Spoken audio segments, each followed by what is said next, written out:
success at last. Section 210 of the Constitution states, "An Act of Parliament must provide an effective and independent mechanism for receiving and investigating complaints from members of the public about misconduct on the part of members of the security services, and for remedying any harm caused by such misconduct."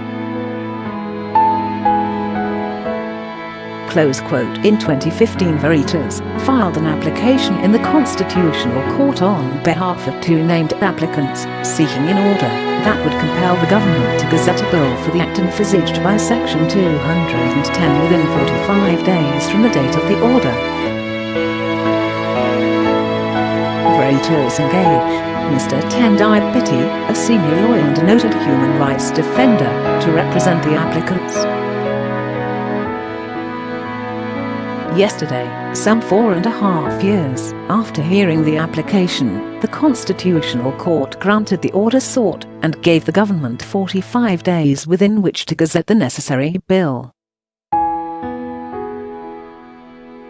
The court's judgment is Chironga and Mahalia v. Minister of Justice, Legal and Parliamentary Affairs and Others, CCZ 14/2020. It can be accessed on the Veritas website link. In this Court Watch we shall analyze the court's reasons for granting the order. The Constitutional Court's reasons. The court began by making three important points: the need to control the exercise of public power, the rule of law and supremacy of the Constitution, are core founding values of our constitutional democracy. Hence, mechanisms to oversee how public power and state authority are exercised must be strengthened. Where the Constitution mandates that such mechanisms be put in place as it does in Section 210, this must be done within a reasonable time, in order to actualize the Constitution as a living document. Nature of constitutional litigation. Litigation to compel observance of the Constitution may incidentally entail the vindication of private rights, but, over and above that, it seeks to entrench legality and deepen the constitutional order to the benefit of the broader public. Hence, the court may need to decide such cases, even if they are brought by parties who lack legal standing to do so.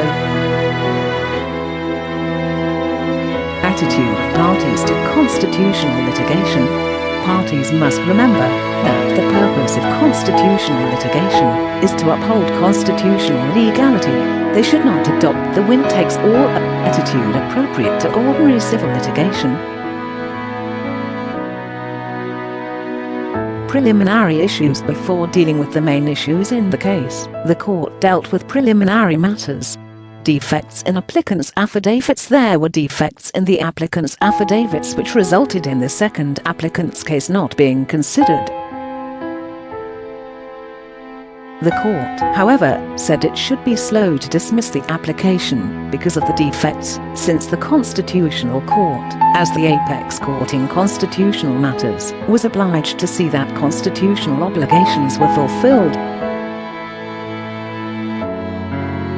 Locus standi of applicant. The court ruled that the first applicant had a right under Section 167(5) of the Constitution to bring the case before the Constitutional Court, as he was a citizen, and the case was a constitutional case as defined in Section 332 of the Constitution, and it was in the interests of justice for him to seek to uphold the Constitution by compelling the realization of the constitutionally created obligation.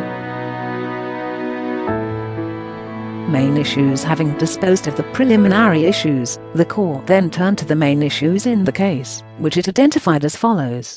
Was the delay in enacting a law under Section 210 reasonable? Section 210 does not specify a time limit for the enactment of a law establishing a complaints mechanism, but Section 324 of the Constitution requires all constitutional obligations to be performed diligently and without undue delay, and this envisaged reasonable and responsive decision-making. when the application was filed in 2015, a period of just over 2 years had passed since the Constitution came into force.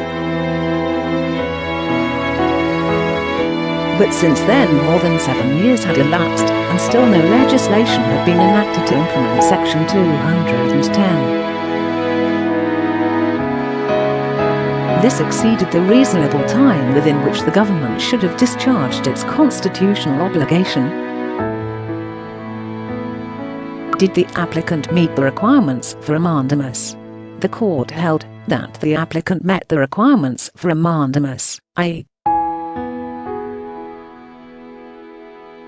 a court order directing someone, in this case the government, to do something. He had a right under Section 327(5) of the Constitution to enforce compliance with Section 210. His right also arose directly through Section 210 itself. The government's delay in implementing Section 210 of the Constitution caused the applicant injury, and the purpose of the order was to curtail further delay and further injury.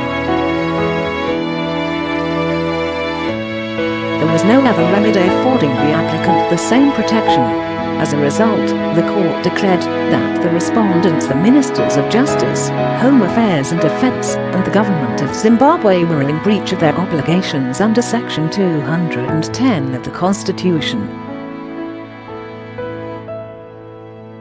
It ordered them to gazette the bill envisaged in Section 210 within 45 days from the date of the order, i.e. by the 9th November 2020. Comment: the court's decision, though welcome, took more than 4 years to come. This inordinate delay cannot be blamed on the parties, and it has meant that serious allegations against the security services, for example the killings of August 2018, have not been investigated by an impartial body set up under Section 210 of the Constitution. The delay, in other words, has prejudiced not just the applicants, but the people of Zimbabwe. In its judgment, the court said, "The Constitution is the conscience of the nation, and the courts are its guardians or custodians." On this court's shoulder rests the very important responsibility of holding our constitutional democracy together, and giving hope to all our people that their constitutional aspirations will be realized and protected.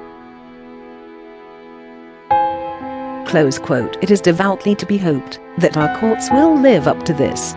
Veritas makes every effort to ensure reliable information, but cannot take legal responsibility for information supplied post-published in. Featured